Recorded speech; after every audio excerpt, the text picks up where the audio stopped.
welcome viewers. I am Pia and you're watching NewsX World. Let's take a look at the top headlines this hour.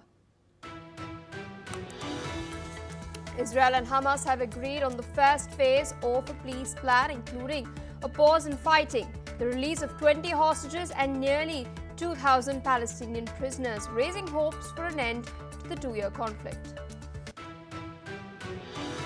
Israeli Prime Minister Benjamin Netanyahu has thanked US President Donald Trump for his peace efforts and has called it a great day for Israel. Meanwhile, Hamas praised Trump and regional mediators for their role in ending the war and ensuring withdrawal. World leaders have welcomed the Gaza agreement, with UK Prime Minister Keir Starmer calling it a moment of profound relief. Canada has also expressed support, and the United Nations Secretary General Antonio Guterres has praised diplomatic efforts. Meanwhile, Indian Prime Minister Narendra Modi and New Zealand's Foreign Minister Winston Peters have also welcomed this agreement. Ukrainian President Volodymyr Zelensky has stated that his forces are inflicting heavy losses on Russian troops in Donetsk. He has highlighted successes near Dobropila while stressing that Ukraine remains on the defense in other regions, including Kupiansk, under intense Russian attacks for months. US President Donald Trump has ordered 500 National Guard troops to be deployed near Chicago despite opposition from Mayor Johnson and Governor Pritzker. Trump has warned that he will target Antifa and other groups that pose domestic threats, promising strong federal action against crime. Former FBI Director James Comey has pleaded not guilty to criminal charges in a case linked to his investigation of Trump's first White House stint. It as a vindictive prosecution targeting Comey and Trump's political rivals.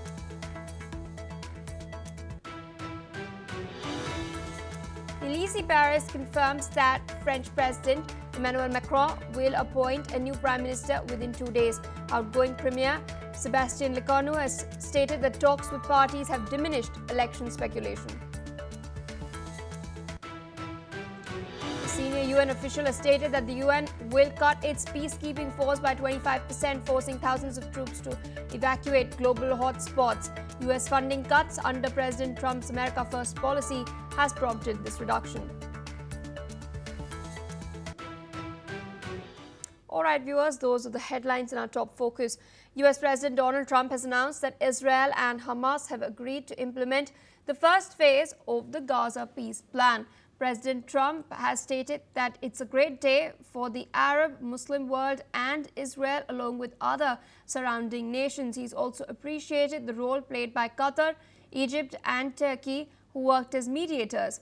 This announcement has come while President Trump was talking to reporters at an event at the White House when Secretary of State Marco Rubio walked up to him and handed him a note. After that, the US President announced that the Gaza deal is very close. Listen in. Yeah, I was just given a note by the Secretary of State saying that we're very close to a deal in the Middle East, and they're going to need me pretty quickly, so I will take a couple of more questions. President Trump has also stated that he may travel to the Middle East at the end of the week, as the peace deal is, in fact, on the anvil. And he stated that the visit may take place on Sunday, and he's appreciated the negotiators from all sides for realizing this pact. Take a look. Peace for the Middle East, it's a beautiful phrase, and we hope it's going to come true, but it's very close, and they're doing very well. We have a great team over there, great negotiators, and there are unfortunately great negotiators on the other side also. But it's something I think that will happen, got a good chance of happening. I may go there sometime toward the end of the week, maybe on Sunday, actually, and we'll see. But there's a very good chance that negotiations are going along very. With us on the broadcast is Major General Sudhakarji, Senior Geopolitical and Strategic Defense Expert, joining us from New Delhi. Thank you so much for taking out time and speaking to us on NewsX World. So at the outset, this is a landmark moment. In fact, what we've seen, this has been in the works for quite a while now. Hamas has in fact raised a few points of contention, but in the meantime, the hostage prisoner swap has been agreed to.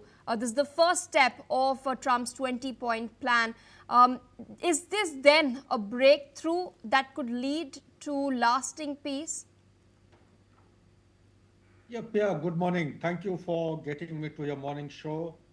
And it's a big day. It's a big day not only for the Muslim and the Arab world, it is a big day for the world order, as the world has had more than its share of turbulence, of violence, pandemic, post-pandemic, Russia-Ukraine war, and this Middle East mindless conflict has been going on for past nearly two years plus now. So I would say it's a big milestone, golden milestone, which is coming. And let's hope and pray, keep our fingers crossed that the phase one should go through uninterrupted. And phase one, for the benefit of the viewers, they must understand it pretty well. Phase one essentially includes three components. The first component is the freeing of the hostages. So some claim 48 hostages, including the mortal remains of the dead bodies, they will be handed over as well. There are 20 of them who are alive. The second one is the release of the prisoners in exchange. That is the Palestine prisoners will be released by the Israelis. I am told, as per the latest input which has come from one of my friends, is that the figure is yet to be shared by the Israelis. Perhaps they are working on it. That is the list or the nominal roll of the prisoners who are going to be shared or released by them. Third is the Israeli forces, IDF. IDF is supposed to pull back to a particular line. Generally going from the military perspective, we initially we pull back the forces by a distance of small arms fire. If the small arms fire range is around 300 meters to 500 meters, let's say, we get them back by that many meters, and subsequently we pull them back by the support weapon systems, which is up to 2,000 meters, and then the mortar range, which is up to 5,000 meters, then the artillery range between 12 kilometers to 20 kilometers. So that kind of distance may not be relevant to Israel and Gaza. And last but not the least, I see from my side, smooth entry of humanitarian aid is very important. This must actually be incorporated if it had not been done in the phase one, because I did not find in any open domain, including the humanitarian assistance and the aid. This must form an integral part of the phase one. Only then it should be considered as a meaningful and successful execution or compliance of phase one. Back to you, Pia. All right, so I request you to stay on with us. There are some further developments we're tracking from the Middle East. Israeli Prime Minister Benjamin Netanyahu has confirmed the agreement over the deal. He stated that this is a great day for Israel. He's also informed that he would convene the government to approve the agreement and bring the hostages back home. Netanyahu, in fact, has also held a phone call with the US president. He's also stated that the conversation with Donald Trump was warm and emotional. He's thanked Trump for his leadership and commitment to the freedom of the hostages.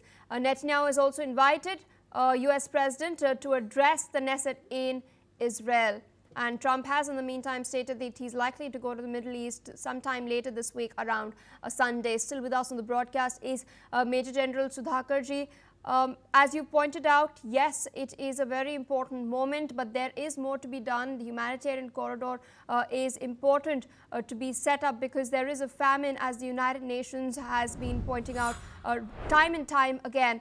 But at the same time, we've also seen Hamas come out and stated that it will not agree to disarm. While it has accepted that a post-war Gaza could incorporate a technocratic Palestinian leadership, it has so far remained mum about the board of peace that was proposed under Donald Trump's plan as well. Do you think all of this could emerge as sticking points in negotiations down the line later? Yeah, it's a very interesting point you have raised. If you look back into the history of Palestine and Israel, right since 1947-48, and look at the UN resolution, if I respect my memory, 181, 29th of November 1947, As per that UN resolution, Israel was accepted and it was given a place in this particular land.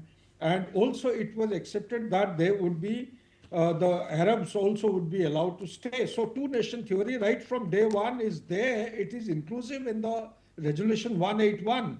Thereafter, what happened?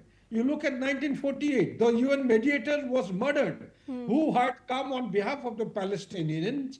He was supposed to be negotiating for Arab land, and he was murdered in broad daylight. And thereafter, the Prime Minister of, if I recall, Isaac is the future Prime Minister. He himself was involved in perpetrating crime. And look at the Oslo's Accord, Yes. Oslo Accord of 1993. Which essentially was working on the lines of two-nation theory. And look at the Prime Minister Rabin in 1995, broad daylight. He was murdered by some conspirator supported by Netanyahu himself. So these are the dynamics. One has to keep one's fingers crossed. But yes, you raised very important issue that disarmament. You see, demobilizing and disarming the Hamas is a big, big challenge. Because Hamas, unless they are given some kind of a guarantee and security and safety assurance, why should they, logically speaking, will it be appropriate and rational on their part to surrender all the weapon systems? This is when the big question is coming, whether the disarmament of Hamas will take place smoothly or not. And second thing, you have also said that you are saying about the technocrats, Palestinians, who will be actually looking after the administration and the governance of this particular land.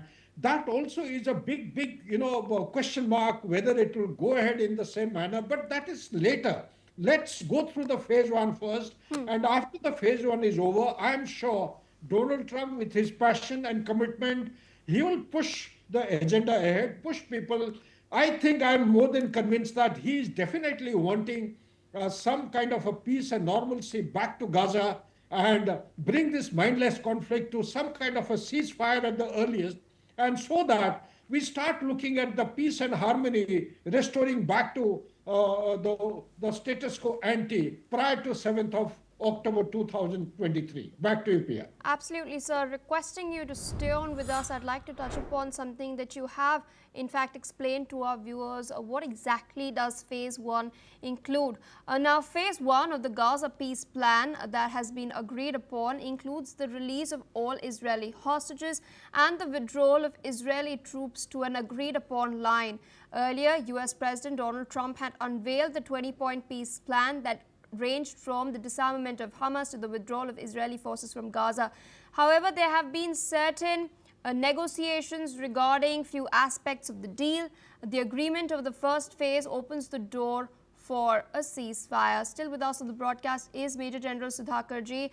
Sir, you referred to the past, what happened in 1948, the Oslo Accords as well. And speaking of the past, what lessons can be learned from previous international peace efforts in Gaza when implementing the current plan? It's a very straightforward, simple question from your side, Pia. If I have to put my hand on my heart and respond to your question very genuinely, I think it's all drama going on. And these are all rhetorics, these are gimmicks. At the end of the day, there is a big question mark of two-nation theory. And unless the two-nation theory is committed in word as also in action by Donald Trump and all the stakeholders, I don't see any light at the end of the tunnel. Sorry for sounding so pessimistic, but this is going by the historical milestones from 1948 till date. Number of times, number of occasions, many commitments have been made, and all the commitments have been flouted, they have been broken. Netanyahu himself is an architect of a document called as Clean Break 1997, top secret document, which was formulated along with the congressmen and the senators in US. And that document, it does not include two-nation theory anyway. Netanyahu himself, whenever he has come to UNGA to deliver his speech, and he has always exhibited two pieces of maps or one map, and neither of the maps or any single map he has shown of Middle East has there been some kind of a boundary of Palestine or authority. In 1994, if you recall, since you raised that point, now again, if I respect my memory, Yasser Arafat was made the leader, and Palestine Liberation Organization (PLO) it came into existence in 1994, consequent to the agreement that was signed based on Oslo's Accord, and that Oslo's Accord was supposed to have given rise to a birth to PLO. PLO was supposed to have come out as a political dispensation, which came into existence. That's how till 2006, the Hamas, they used to rule, they used to govern, they got elected in the elections in 2006, and subsequently their status went into the oblivion and ambiguity. So therefore, what I'm saying is the entire world order, I think, is driven by, even now as a declining superpower by US, and US as such is being driven by none other than the deep state. I think Netanyahu is a very significant component of this deep state. They do not want, to my limited understanding of the dynamics of Middle East, they do not want Palestinians to be given a place. This is the moot issue which the world order has to consider, should contest vigorously in United Nations Security Council, put all their might together, like 142 countries or more than 152 countries came together to vote in favor of Palestine and two-nation theory. Similar effort has to go in until the Palestinians are given space to occupy in West Bank. The West Bank is in the agreement, which Israel is not supposed to be occupying. Now there are plans afoot which is coming in the open domain that they are planning to annex West Bank, which is against the very agreement and the treaties that they have signed in the past. So these are the couple of questions which are coming and which gives rise to a lot of speculations and doubt in the mind. Whether it will come through or not, it's a matter which is to be seen. The time will tell us, and the world order has to come together for the larger good of rules-based international order. Palestinians must be given a place of their origin in this area itself. Back to you, Pia. All right, sir, requesting you to stay on with us. One last piece of news as far as the Middle East is concerned. US President Donald Trump has stated that Israel and Hamas have reached a long-sought deal for a ceasefire in Gaza and hostage release under his plan for ending the two-year-old war in the Palestinian enclave. Now, world leaders have welcomed the agreement, with UK Prime Minister Keir Starmer calling it a moment of profound relief. Canada too has expressed support, and UN Secretary General Antonio Guterres has praised diplomatic efforts. Meanwhile, New Zealand's Foreign Minister Winston Peters has urged that this deal is actualized as soon as possible. Indian Prime Minister Narendra Modi too has reacted to the deal by stating that India welcomes the agreement on the first phase of President Trump's peace plan. And he's further gone on to state that it's a reflection of the strong leadership of Netanyahu too. Meanwhile, Palestinians in Khan Yunis have took to the streets in celebration after the first phase was agreed upon. Some Palestinians have in fact reacted. Let's listen into what they have to say. الحمد لله اليوم أعلن الرئيس ترامب إنه الحرب وقفت، وإحنا والله كتير مبسوطين إنه الحرب وقفت، وهذا إشي مفرح والله إلنا، وبنشكر إخواننا أي حد ساهم ولو بالكلام عن إنه يوقف هذا الحرب ووقف شلال الدماء. Hostage families have gathered at the Hostage Square in Tel Aviv after reports of the agreement being inked have come out. Listen in to what they've had to say. President Trump, thank you very much. אנחנו מודים לו. הילדים שלנו לא חוזרים הביתה בלעדיו. Still with us on the broadcast is Major General Sudhakarji. We've heard Palestinians and the families of the Israeli hostages both express their elation with the fact that a deal has finally been reached. But speaking about the deal itself and speaking about Palestine at large, what challenges do you foresee in reconciling the different Palestinian factions, especially Hamas and the Palestinian Authority, within the framework of this plan down the line? Yeah, but first and foremost thing is that the Hamas have had, you see, I also decry terrorism. Nobody would accept any kind of violent activities as it was perpetrated on 7th October 2023. And by all standards, that has to be branded and abjured by the world body as a terrorist act. But then there is another counterpoint from the Hamas side. You have to listen to them, and a question should arise in minds of people as to why Hamas did what they did. There has to be because there has to be something, a cause and effect. So one needs to go into the details as to why did they do what they did on 7th of October 2023. So these are the questions which will keep coming up for the purpose of discussion. But the moot question which you have raised very intelligently is that will it go ahead? Will it see the light of the day? The phase one actually has got 4 components like the way I outlined. Yeah. First and foremost thing is that the hostages have to be released or freed, and the mortal remains, the dead bodies have to be handed over. And in exchange, the prisoners who are held by Israelis, I'm talking about the Palestinian prisoners, they have to be released. And the Palestinian prisoners, people may not be knowing, almost about 11,000 or more. Are all of them going to be released in one go in exchange of, say, 20 live hostages? Or what? These are the issues which the world doesn't know. There are 11,000 or more prisoners held by the Israelis. They know just about 1,000 odd people. So are all 11? There are different places. So this is one question. Second question which comes is that will the IDF fall back by a couple of meters away from the small arms range so that the Palestinians' free movement in Gaza, they are not subject to any kind of small arms fire or military fire? Or third thing that comes up is that is there any, when such things take place, Pia, in military science, there is a thing known as a neutral party which has to oversee execution and compliance of all this. Which is the neutral party going to do? Is Egypt going to look at it from Cairo?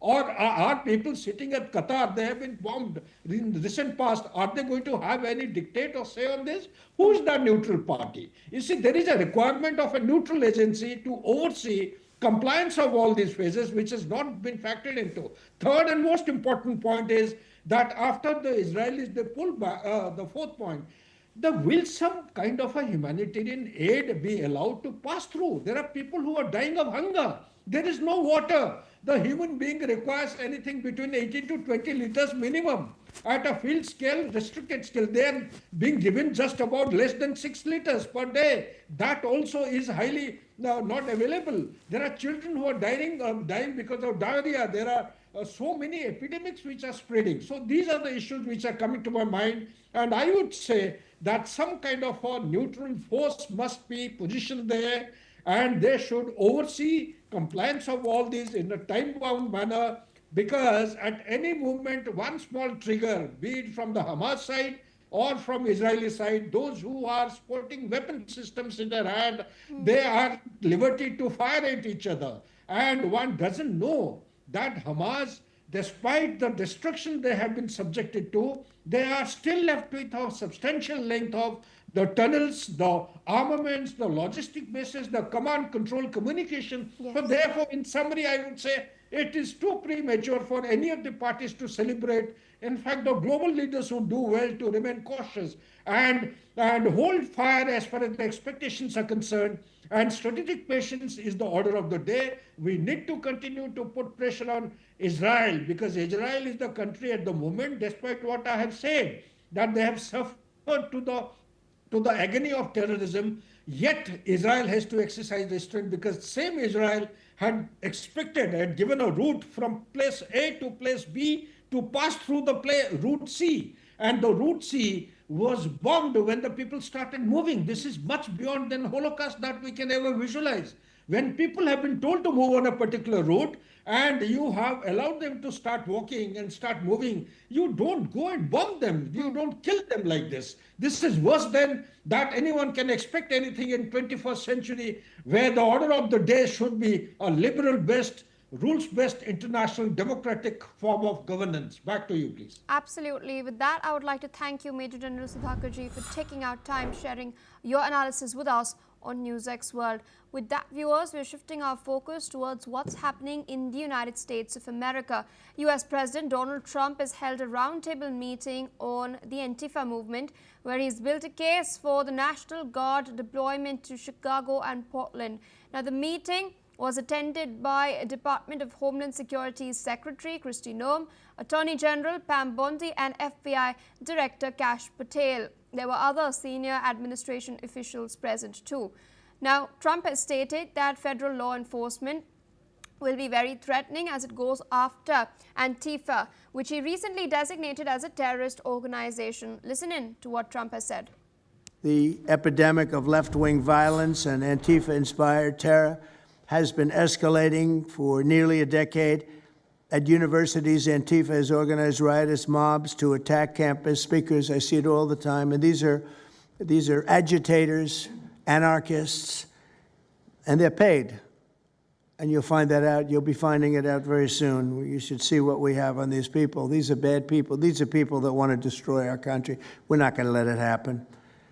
They've used armed gangs to assault local police in cities nationwide, and they've attacked journalists reporting on their crimes. So the journalists that report on their crimes, don't worry, you're very safe. I hope that's not going to turn you around, but they have been very threatening to people, but we're going to be very threatening to them, far more threatening to them than they ever were with us, and that includes the people that fund them. Meanwhile, U.S. Attorney General Pam Bondi has also pointed out threats against law enforcement, citing these threats as reasons to deploy the National Guard in cities like Portland and Chicago. Listen in. Last week, I issued a memo ordering our federal law enforcement agents, DEA, FBI, U.S. Marshals, and ATF to protect ICE officers from Antifa and other radical left-wing violence. Director Patel has been going non-stop. He and Deputy Attorney General Blanche were in Chicago yesterday, while Secretary Noem was in Portland. We are around this country fighting against this domestic terrorism. She's also highlighted that decisions by Apple and Google to remove phone applications that track ICE officers has been welcomed by the administration. She added that she hopes they continue to remove such applications. Meanwhile, the Department of Homeland Security Secretary Kristi Noem has accused the Portland mayor and Oregon governor of covering up terrorism and has blamed Antifa for political violence in Portland. Meanwhile, protesters have taken to the streets of Chicago to march against the deployment of National Guard troops to the city. Some 500 National Guard troops have been deployed near Chicago on Trump's orders, despite objections of the Chicago mayor and Illinois governor, who've decried the militarization of their city as unnecessary provocation. With us on the broadcast is Major General Dr. Rajan Kochhar, Senior Strategic and Defense Expert, joining us from New Delhi. Thank you so much, sir, for taking our time and speaking to us on NewsX World. In the latest, Donald Trump has called for the arrest of the Chicago mayor as well as the Illinois governor. He's also, in fact, warned that he could invoke the Insurrection Act as well. Now, at the outset, the Trump administration maintains that they're deploying these troops in order to tackle crime in these cities. So in that case, is what we are seeing justified or an overreach? Thank you very much, Pia, for inviting me for this discussion. A very important one because it brings to forth a very interesting debate. Federal versus the state powers. Federal, as you mentioned, the Insurrection Act 1807. This is a most legal document in which the federal government can enforce its forces onto the state government. When the states are unable or unwilling to suppress insurrection, domestic violence, or any unlawful combination, and when federal law or constitutional rights are being obstructed.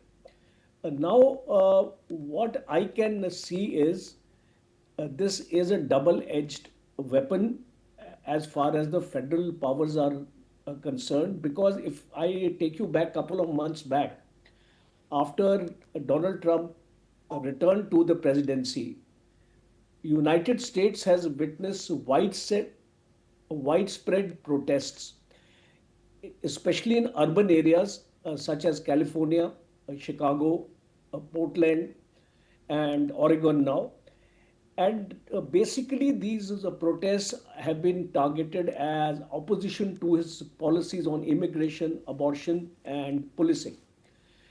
Local unrest is also happening in the United States related to inflation and automation related job losses. So what is happening now is that President Trump's response, let us study his response to these protests. He has framed these protests as a threat to national security. So when a president in a democratic country, and they seem to prophesize to the whole world, including India, that what democracy is all about, but they are themselves not following the tenets of democracy by the people, for the people, and of the people. When the people of the state don't want the federal forces to be there, because now they are the protest also in these states, Yes. from the people to send back these federal forces, because they don't want any kind of interference in their own affairs of the state.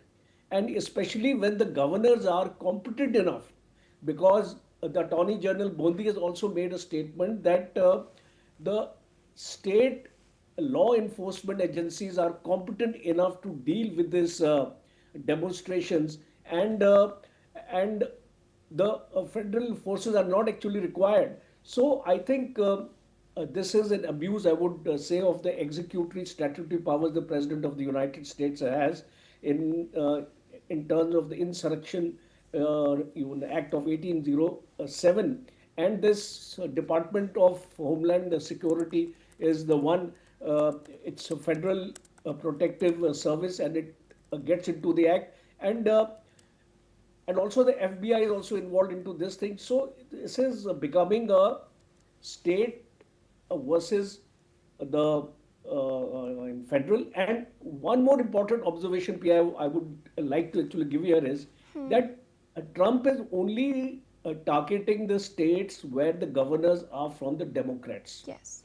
He is not targeting the states where his own Republicans are there. So it is a clear cut case of a politicalization of a federal versus the state. And in times to come, this has very strong implications. We have to understand the implications, because you may invoke the act, you may invoke, firstly is this organization is not a terrorist organization. There is no official structure of this organization which we are talking about, which he's calling it as a terrorist organization. And it is basically a political organization. And therefore, it should not come under the Insurrection Act, because this is basically a demonstration based on democratic rights of the people. And in the short term, as I visualize, if these kind of deployments will be there will be legal issues now. Yes. Governors will go to the Supreme Court, to the federal actually courts on interference in their administration in the states, and in a very large manner, it becomes a kind of a precedence. You see, what happens is that once you start enforcing these things, it becomes a precedence for the future. And I think that is can be avoided.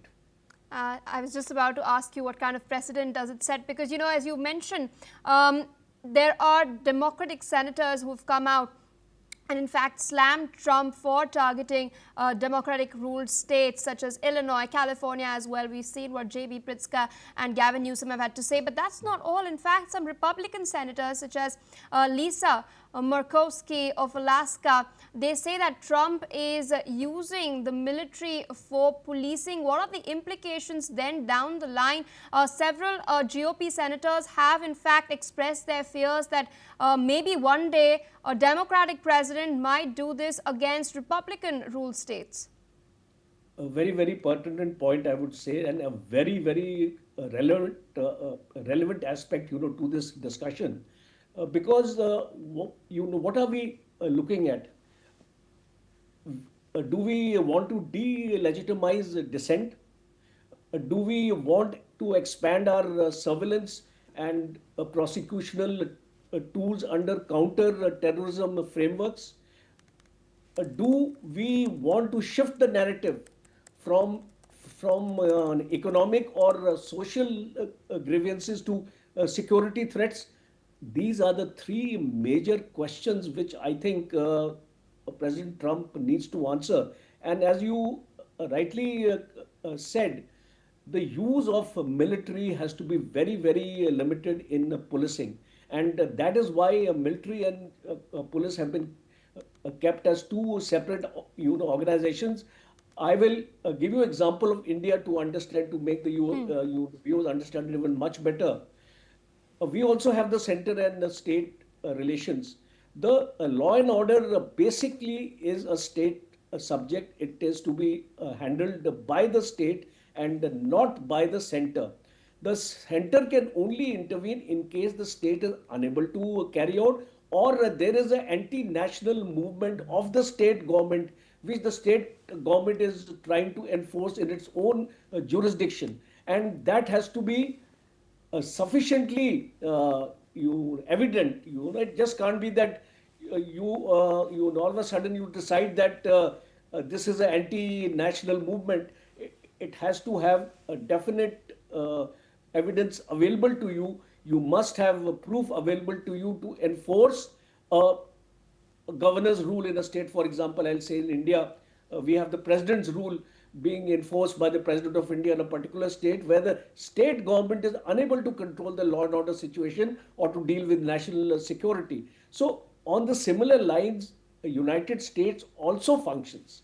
There is a power with the state government. The state government has a police force. It has got its own enforcement agencies. And when the state governors are telling you that we don't need the federal forces, why is Trump imposing upon the states these federal forces? So I think they will all go into the Supreme Court, because it is going to become a legal issue now. And protests have already started against deployment of these federal forces in the state. So it is a larger question which needs to address. And unfortunately, what I'm seeing under President Trump, he is slowly moving democracy to anarchy. He's trying to become a dictator. And I think that the people of America are not going to tolerate. And, you've touched upon something that I'd like to ask you. You've spoken about surveillance and technology. We've also seen Apple and Google removing phone applications such as ICE Block that track ICE officers who are detaining people on the streets. Now, we've often seen criticism from international media houses against India when India makes requests to X for blocking accounts that are inciting hatred and compromising the national security. So in this case, is it evident that the US is definitely not practicing what they preach? I think, Pia, you've raised a very valid observation, because if you see the things, if you start comparing nations, it becomes evident that America is not practicing what it preaches, because we have seen it in Gaza also, the peace accord which has been launched by America. And it is basically a suicide pact for the Hamas. It's actually not a peace accord if you go into depth of that thing. So it is very, very clear that America's foreign policies, domestic policies, both indicate to you that America does not practice what it preaches. And it's become very evident when you say that Apple has been told to remove these apps. You know, why have they been told to remove these apps? What is the intention actually behind this entire thing? So once the intention is known and reasons are known, it becomes very, very clear that they don't want any kind of footprints to be available to hinder these kind of arrests being made on a willful basis, because now they will do a witch hunting. They will decide whom to arrest and whom not to arrest. The person who's vociferously leading this movement against Trump administration, against his laws, he is going to be arrested, and nobody will come to know where is he gone and where has he been kept. So these footprints will be no longer available through the electronic surveillance. So these are very important human rights issues, because America is all the time saying these organizations which are also American based, like Amnesty International and all, they keep on highlighting in India also these humanitarian issues. I think they need to look inwards now and highlight in America also what kind of humanitarian issues are going on, and you are curbing the voice of dissent. You are curbing political dissent, and I think that's not a good form of democracy to follow. All right, sir. With that, I would like to thank you for taking our time and speaking to us on NewsX World today. With that, viewers, it's a wrap on this bulletin. More news and updates on the other side. Stay tuned.